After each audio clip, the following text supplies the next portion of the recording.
Hello नमस्कार दोस्तों, आपके अपने चैनल स्टडी संग्राम पर स्वागत है।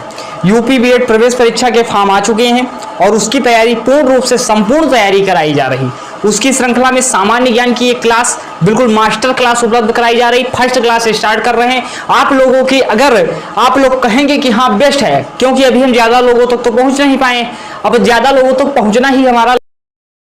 और अगर आप टेट सुपर टेट अगर कोई भी है, अगर जैन धर्म आ रहा है तो वहां भी 2 से 3 प्रश्न आ जाते हैं। तो चलिए आपके 4 नंबर कम से कम पक्के हो जाएंगे, मतलब 2 प्रश्न 4 नंबर। तो आज एक भी प्रश्न बाहर नहीं जाएगा इस क्लास से, जैन धर्म से अगर आएगा। देखते हैं अगर जैन धर्म क्या है, जैन धर्म के संस्थापक कौन थे। तो जैन धर्म के बारे में हम जानेंगे कि जैन धर्म में कुल 24 तीर्थंकर होते हैं। सर ये सबसे पहला प्रश्न आपके 2016 बीएड में पूछा गया कि जैन धर्म में मतलब कितने तीर्थंकर होते हैं। तो जैन धर्म में 24 तीर्थंकर होते हैं। 24 तीर्थंकर। अब आपके मन में सवाल बन रहा होगा कि आखिर तीर्थंकर क्या होता है। जैन धर्म में तीर्थंकर 24 हुए।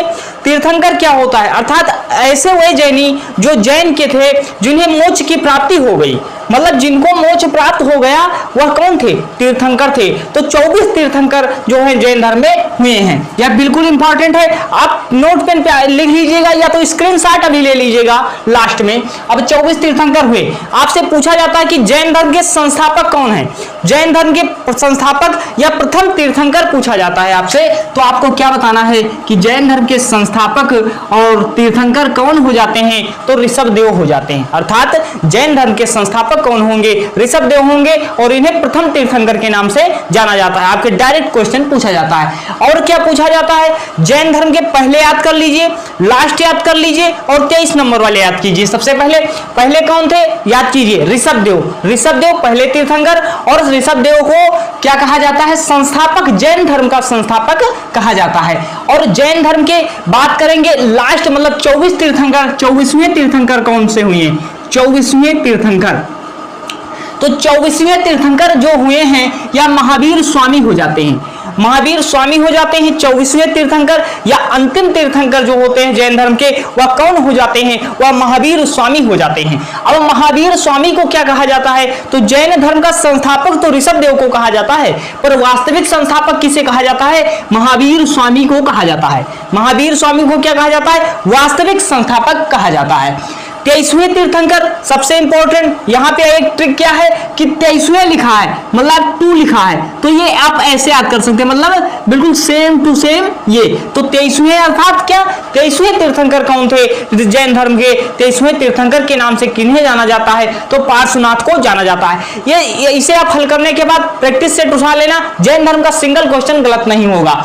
जैन धर्म के 23वें तीर्थंकर कौन थे, पार्श्वनाथ हो जाते हैं। नेक्स्ट आपसे क्या पूछा जाता है, यहाँ पे तो इतनी ही चीजें पूछी जाती हैं, 3 इंपॉर्टेंट थी।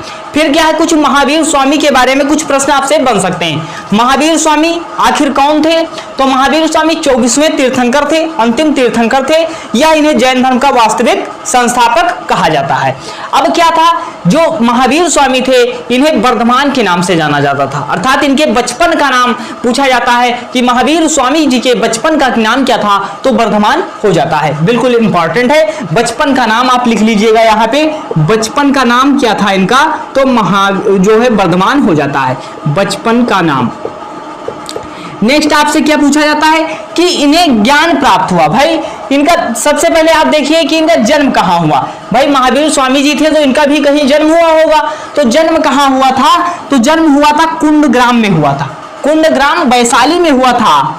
मतलब यह पूछा जाता है कि इनका जन्म कब हुआ था, तो कुंडग्राम वैशाली में जब इनका जन्म होता है, और कब होता है, तो 540 ईसा पूर्व में इनका जन्म होता है। यह नोट कर लीजिएगा, काफी इंपॉर्टेंट पॉइंट है कि इनका जन्म कब होता है, तो 540 ईसा पूर्व में इनका जन्म होता है। 540 ईसा पूर्व में जो है इनका जन्म हो जाता है, यह इंपॉर्टेंट आप लिख लीजिएगा। जो कुंडग्राम वैशाली है यह वर्तमान में बिहार राज्य में स्थित है। नेक्स्ट क्वेश्चन अब क्या है कि इनके मतलब इनका जन्म हुआ है, इनके पिताजी थे, इनके पिताजी का क्या नाम था, इनके पिताजी का नाम सिद्धार्थ था। मतलब आपसे पूछा जाएगा महावीर स्वामी जी के पिताजी का क्या नाम था, सिद्धार्थ। एसएससी में बार बार क्वेश्चन पूछा गया है इनसे। मतलब पिता का नाम सिद्धार्थ था, माता का नाम इनकी क्या था, इनकी माता का नाम त्रिशला था। मतलब इनकी माता का नाम जो था वह त्रिशला हो जाता है। और इनके शिष्य का नाम क्या था, इनके शिष्य अर्थात जो इनका प्रथम शिष्य भी कह सकते हैं जो जमाली था। जमाली क्या था, इनकी जो बेटी थी प्रियदर्शिका या प्रियदर्शनी, आपको दो नाम मिल सकते हैं। मतलब प्रियदर्शिका या प्रियदर्शनी, तो क्या है प्रथम शिष्य क्या है, जमाली हो जाते हैं। प्रथम शिष्य कौन हो जाते हैं, जमाली हो जाता है। और इन्हें दामाद भी था, जैसे प्रियदर्शनी और प्रियदर्शिका का ये दो नाम आपको मिल जाएंगे। ये इनका पति था, तो कौन हो जाएगा, अर्थात क्या हो जाएगा, जमाली इनका दामाद और प्रथम शिष्य हो जाएगा। इन्हें क्या था कि इन्हें ज्ञान भी तो प्राप्त हुआ था। अब इनको पूछा जाता है कि जो महावीर स्वामी थे इन्हें ज्ञान कहाँ प्राप्त हुआ, तो देखिए ज्ञान जो प्राप्त हुआ था ऋजुपालिका नदी के किनारे। ऋजुपालिका नदी को ही पूछा जाता है कि ऋजुपालिका नदी के किनारे और साल वृक्ष के नीचे इन्हें ज्ञान प्राप्त हुआ था। यह पूछा जाता है कि ऋजुपालिका, इन्हें ज्ञान कहाँ प्राप्त हुआ, किस नदी के किनारे, तो ऋजुपालिका नदी के किनारे ज्ञान प्राप्त होता है और साल वृक्ष के नीचे ज्ञान प्राप्त होता है। अब जब ज्ञान प्राप्त होगा तब इन्होंने कहीं उपदेश दिया होगा, तो उपदेश कहाँ दिया, प्रथम उपदेश जो है राजगीर में दिया था। उपदेश दिया था राजगीर में, वह कोई भाषा में रहा होगा।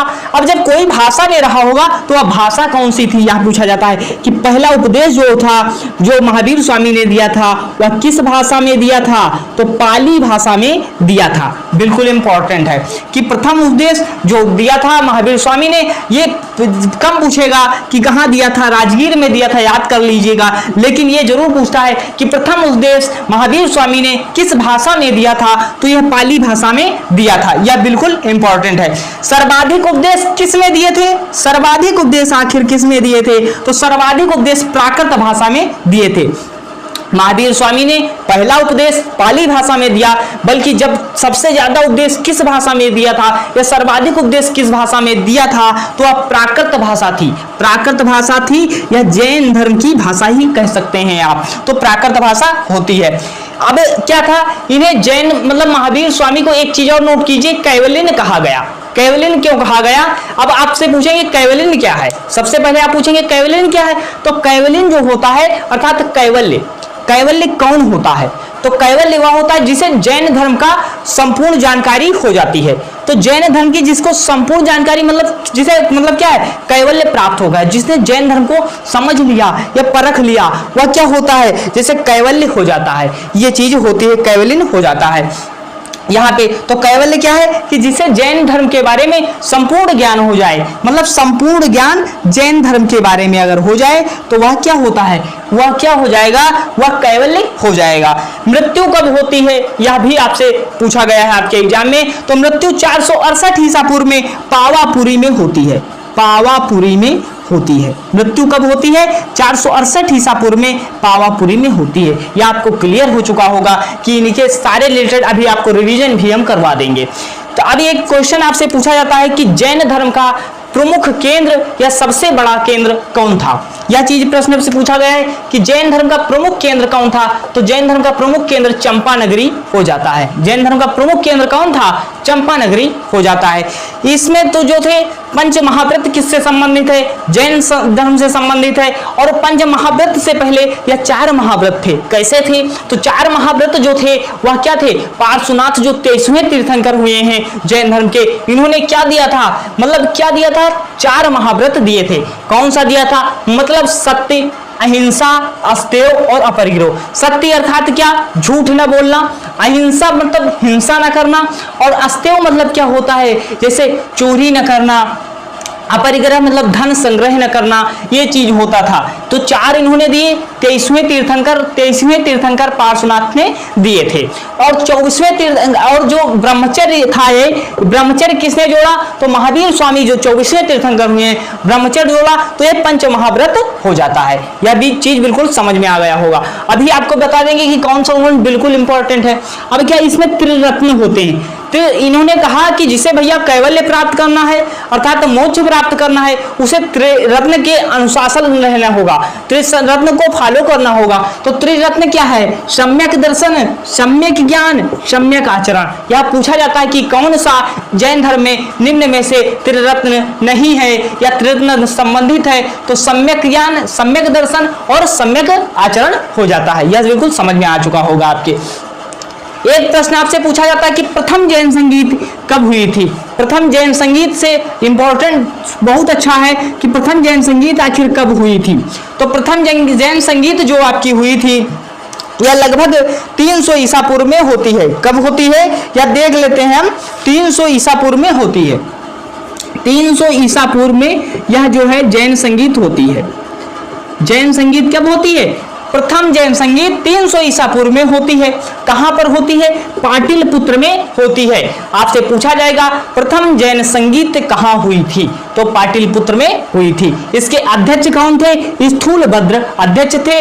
उस समय शासक कौन था? तो चंद्रगुप्त मौर्य शासक था। चंद्रगुप्त मौर्य जब प्रथम जैन संगीत हुई उस समय शासक कौन था? कौन था? ये चंद्रगुप्त मौर्य थे। और अध्यक्ष कौन थे? स्थूलभद्र थे। आखिर ये प्रथम जैन संगीत हुई थी तो इसमें क्या हुआ था? तो आपको बता दें प्रथम जब जैन संगीत हुई इसमें जो जैन धर्म था दो भागों में बट गया। कैसे बटा? जैसे क्या? श्वेतांबर और दिगंबर। श्वेतांबर क्या थे? श्वेत वस्त्र धारण करते थे। जैन धर्म क्या थे? जैन धर्म नग्न रहते थे अर्थात वस्त्र धारण नहीं करते थे। तो ये इसे शिक्षा मतलब दिगंबर मतलब वस्त्र धारण न करने की शिक्षा किसने दी थी? महावीर स्वामी द्वारा ही दी गई थी। तो श्वेतांबर और दिगंबर दो भागों में बट जाता है। किस कब से बट जाता है? तो प्रथम जैन संगीत जब 300 ईसा पूर्व में होती है। जिसके अध्यक्ष कौन थे? अध्यक्ष होते हैं स्थूलभद्र, शासक होते हैं चंद्रगुप्त मौर्य। और स्थल कहाँ होता है? प्रथम जैन संगीत जब पाटलिपुत्र में होती है वहीं जैन धर्म दो भागों में बट जाते हैं। श्वेतांबर दिगंबर आपसे पूछा जाएगा। श्वेतांबर श्वेत वस्त्र धारण करते थे, ये चीज है। ने क्या है? द्वितीय जैन संगीत। द्वितीय जैन संगीत ये केवल यही पूछा जाता है कि कब हुई थी? 512 ईस्वी में वल्लभी में हुई थी। 512 ईस्वी में वल्लभी में हुई थी। यहाँ से सारे टॉपिक हमने क्लियर कर दिया। अब एक प्रश्न बिल्कुल जिस एग्जाम में आप जाइए अगर जैन धर्म से पूछा जाता है तो यह प्रश्न जरूर पूछा जाता है क्योंकि काफी इंपॉर्टेंट है। शासक भी इंपॉर्टेंट था। तो क्या है कि प्राचीन भारत का यह प्रश्न आप किसी भी बुक उठा लीजिएगा। प्राचीन भारत का वह शासक जिसने जीवन के अंतिम दिनों में जैन धर्म को स्वीकार किया था। प्राचीन भारत का वह शासक जिसने जीवन के अंतिम दिनों में जैन धर्म को स्वीकार किया था, क्या था? और एक प्रश्न पूछा जाता है कि पहला शासक जिसने संलेखना प्रथा द्वारा शरीर त्याग दिया। यह प्रश्न भी पूछा जाता है, संलेखना प्रथा द्वारा शरीर त्याग दिया था। तो अब सबसे पहले आपके मन में सवाल आएगा संलेखना प्रथा क्या है? संलेखना प्रथा देखिए आप समझ में आ रहा है? कुछ समझ में आ जाएगा, आप बार बार रिवाइज कर लीजिएगा। संलेखना प्रथा अर्थात जैन जो थे वह व्रत या उपवास रखकर या भूखा रहकर शरीर को त्याग दें, वह क्या होता है? संलेखना प्रथा हो जाता है। जैसे कोई जैनी थे अर्थात व्रत रखकर उपवास रखकर अपने शरीर को त्याग दें, वह क्या होता है? या भूखा रहकर वही व्रत या उपवास हो जाता है। तो संलेखना विधि हो जाता है। यह चीज आपको समझ में आ गई। और जैन मठों को क्या कहा जाता है? तो जैन मठों को बसदी कहा जाता है। जैन मठों को क्या कहा जाता है? बसदी कहा जाता है। अब यहाँ पे पहला शासक जिसने संलेखना प्रथा द्वारा शरीर त्याग दिया था वह कौन था? या वह शासक जिसने अपने अंतिम दिनों में जैन धर्म को स्वीकार कर लिया था वह कौन सा शासक हो जाता है? बता दीजिए। अगर आप देख रहे हैं क्लास सोचिए कौन हो जाता है। जो होशियार होंगे उन्हें पता है, जो कई एग्जाम दे चुके हैं उनको भी पता है। तो चंद्रगुप्त मौर्य हो जाता है।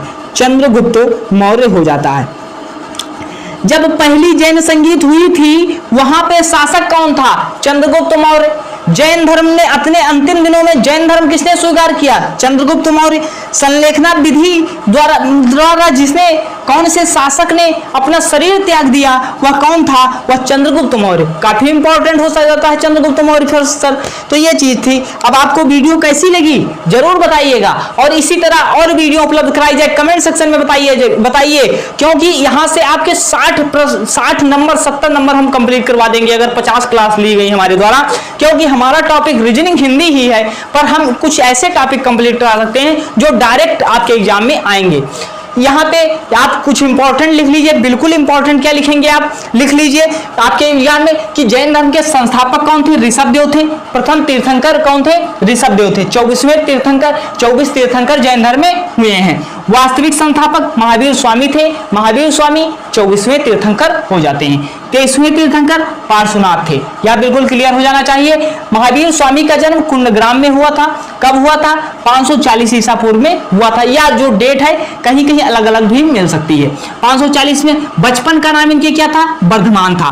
इनके पिता का नाम सिद्धार्थ था और इनकी पत्नी का नाम यशोदा था। और प्रथम शिष्य जो थे जमाली थे, और यह दामाद भी थे। जो इनकी बेटी प्रियदर्शनी या प्रियदर्शिका मिल जाएगा कहीं कहीं, तो यह उनके उस पति थे या उनके साथ शादी हुई थी जमाली की, और जमाली ही इनके प्रथम शिष्य थे। कैवल्य क्या है, जिसे संपूर्ण ज्ञान प्राप्त हो जाए। इनकी मृत्यु सर कहाँ होती है, 468 ईसा पूर्व पावापुरी में होती है। यह टेट के एग्जाम में भी पूछा गया आपकी बात।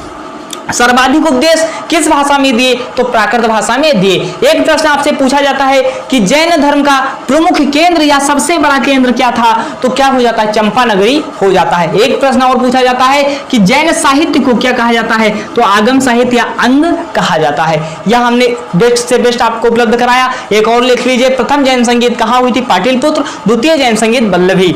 आप लोग जरूर बताइएगा क्लास आपको कैसी लगी, और अगर आपको क्लास अच्छी लगी हो तो लाइक शेयर सब्सक्राइब कर दीजिएगा।